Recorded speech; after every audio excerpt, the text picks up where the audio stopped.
एलियाह Bible के सबसे प्रसिद्ध भविष्यवक्ताओं में से एक हैं, जिन्हें उनके अडिग विश्वास और असाधारण चमत्कारों के लिए जाना जाता है। उनकी जीवन गाथा ईश्वर की शक्ति और प्रभुत्व को प्रदर्शित करती है और इस्राएल की जनता को मूर्ति पूजा त्यागने और सच्चे परमेश्वर की ओर लौटने का आह्वान करती है। एलियाह के समय में इस्राएल के राजा अहाब और उनकी पत्नी रानी इजेबेल ने बाल नामक एक झूठे देवता की पूजा को बढ़ावा दिया था। इससे ईश्वर का क्रोध भड़क गया और एलियाह को इस्राएल पर अकाल की भविष्यवाणी करने के लिए भेजा गया। एलियाह ने घोषणा की कि जब तक वह न कहें तब तक न तो बारिश होगी और न ही ओस गिरेगी। यह घोषणा न केवल अकाल की चेतावनी थी, बल्कि झूठे देवताओं को एक चुनौती भी थी। अकाल के दौरान यहोवा एलियाह को केरीत नामक झरने के पास छिपने का निर्देश दिया। यहाँ पर एक चमत्कार हुआ। कौवे प्रतिदिन उनके लिए रोटी और मांस लेकर आते थे और वह झरने से पानी पीते थे। जब झरना सूख गया तो यहोवा ने एलियाह को सारपथ नामक स्थान पर भेजा। वहां उनकी मुलाकात एक विधवा से हुई, जो अपने बेटे के साथ अंतिम भोजन की तैयारी कर रही थी। एलियाह ने उसे आश्वासन दिया कि अगर वह पहले उसके लिए रोटी बनाएगी तो उसका आटा और तेल कभी खत्म नहीं होगा। विधवा ने ऐसा ही किया और वास्तव में अकाल के पूरे समय तक उसका आटा और तेल समाप्त नहीं हुआ। इसी दौरान विधवा का बेटा बीमार हो गया और उसकी मृत्यु हो गई। एलियाह ने ईश्वर से गहन प्रार्थना की और लड़के के शरीर पर 3 बार झुके। यहोवा ने उनकी प्रार्थना सुनी और लड़का फिर से जीवित हो गया। यह चमत्कार दिखाता है। इसके बाद एलियाह ने इस्राएल की जनता को सच्चे परमेश्वर की ओर लौटाने के लिए एक अद्भुत कार्य किया। उन्होंने 450 बाल के झूठे भविष्यवक्ताओं को करमेल पर्वत पर चुनौती दी। दोनों पक्षों ने बलिदान चढ़ाने की तैयारी की, लेकिन शर्त यह थी कि कोई आग नहीं जलाई जाएगी।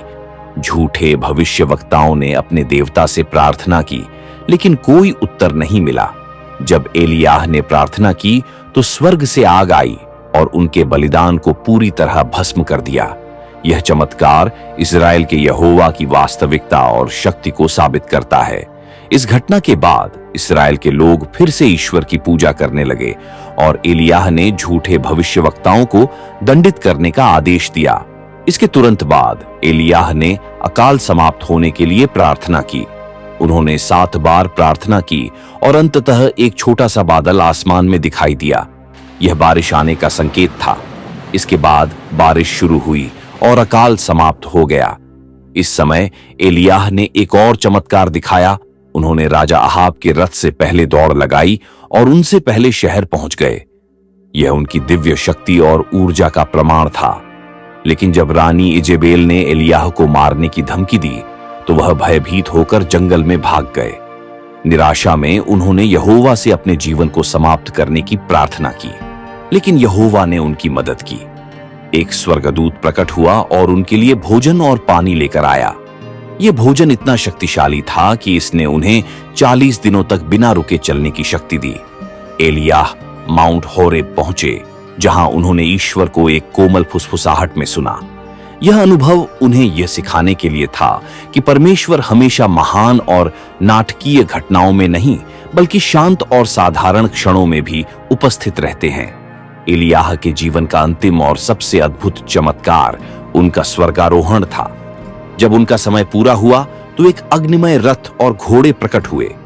एलियाह एक बवंडर में स्वर्ग की ओर उठ गए, जबकि उनके शिष्य एलीशा यह सब देख रहे थे। स्वर्गारोहण से पहले एलियाह ने अपनी भविष्यवाणी की चादर एलीशा को सौंपी, जो उनकी सेवा की निरंतरता का प्रतीक था। एलियाह के ये असाधारण चमत्कार न केवल ईश्वर की प्रभुता को साबित करते हैं, बल्कि इस्राएल की जनता को पश्चाताप करने और सच्चे ईश्वर की ओर लौटने के लिए प्रेरित करते हैं। उनका जीवन विश्वास, साहस और ईश्वर की अनंत कृपा का एक अद्भुत उदाहरण है।